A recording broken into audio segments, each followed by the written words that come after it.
எசாயா அதிகாரம் 11. ஈசா என்னும் அடிமரத்திலிருந்து தளிர் ஒன்று துளிர்விடும். அதன் வேர்களிலிருந்து கிளை ஒன்று வளர்ந்து கனி தரும். ஆண்டவரின் ஆவி அவர் மேல் தங்கி இருக்கும். ஞானம், மெய்யுணர்வு, அறிவுரை திறன், ஆற்றல், நுண்மதி, ஆண்டவரை பற்றிய அச்ச உணர்வு, இவற்றை அந்த ஆவி அவருக்கு அருளும். அவரும் ஆண்டவருக்கு அஞ்சி நடப்பதில் மகிழ்ந்திருப்பார். கண் கண்டதை கொண்டு மட்டும் அவர் நீதி வழங்கார்.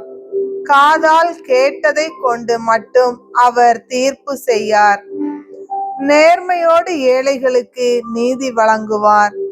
நடுநிலையோடு நாட்டின் எளியோரது வழக்கை விசாரிப்பார். வார்த்தை எனும் கோலினால் கொடியவரை அடிப்பார்.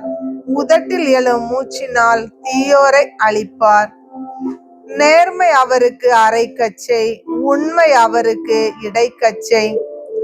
அந்நாளில் ஓநாய் செம்மறியாட்டு குட்டியோடு தங்கியிருக்கும். அக்குட்டியோடு சிறுத்தை புலி படுத்து கொள்ளும். கன்றும் சிங்க குட்டியும் கொழுத்த காளையும் கூடி வாழும். பச்சிளம் குழந்தை அவற்றை நடத்தி செல்லும்.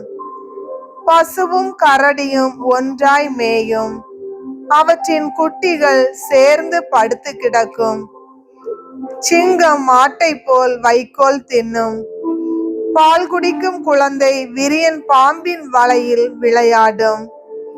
பால்குடி மறந்த பிள்ளை கட்டு விரியன் வலையினுள் தன் கையை விடும். என் திருமலை முழுவதிலும் தீமை செய்வார் எவரும் இல்லை. கேடு விளைவிப்பார் யாரும் இல்லை. ஏனெனில் கடல் தண்ணீரால் நிறைந்திருக்கிறது போல மண்ணுலகம் ஆண்டவராம் என்னை பற்றிய அறிவால் நிறைந்திருக்கும்.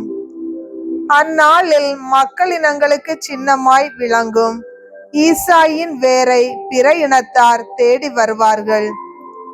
அவர் இளைப்பாறும் இடம் மாட்சி நிறைந்ததாக இருக்கும். அந்நாளில் என் தலைவர் மீண்டும் தம் கையை நீட்டி அசீரியா, எகிப்து, பத்ரோசு, பாரசீகம், எத்தியோப்பியா, ஏலாம், சினார், ஆமாத்து முதலிய நாடுகளிலும் கடல் தீவுகளிலும் வாழும் தம் மக்களுள் எஞ்சி இருப்போரை தம் நாட்டிற்கு திரும்ப கொணர்வார். பிற இனத்தார்க்கென ஒரு கொடியை ஏற்றி வைப்பார்.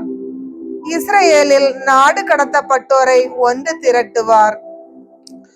யூதாவில் சிதறுண்டு போனவர்களை உலகின் நாற்புறத்திலிருந்தும் கூட்டி சேர்ப்பார். எப்ராயிமியரின் பொறாமை அவர்களை விட்டு நீங்கும். யூதாவை பகைத்தோர் வெட்டி வீழ்த்தப்படுவர். எப்ராயிமர் யூதா மேல் பொறாமை கொள்வதில்லை.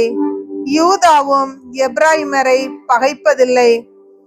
அவர்கள் இருவரும் சேர்ந்து மேற்கிலுள்ள பெலிஸ்தியரின் தோள் மேல் பாய்வார்கள். கீழ்த்திசை நாட்டினரை கொள்ளையடிப்பார்கள். ஏதோமையும் மோவாபையும் கைப்பற்றி கொள்வார்கள். அம்மோன் மக்கள் அவர்களுக்கு அடிபணிவார்கள். எகிப்தின் கடல் முகத்தை ஆண்டவர் முற்றிலும் வற்ற செய்வார். பேராற்றின் மேல் கையசைத்து அனல் காற்று வீச செய்வார். கால் நனையாமல் மக்கள் கடந்து வரும்படி அந்த ஆற்றை 7 கால்வாய்களாய் பிரிப்பார். இஸ்ரேலர் எகிப்து நாட்டிலிருந்து வந்த நாளில் பெருவழி தோன்றியது போல ஆண்டவரின் மக்களுள் எஞ்சியோர் வருவதற்கு அசீரியாவில் இருந்து பெருவழி ஒன்று தோன்றும்.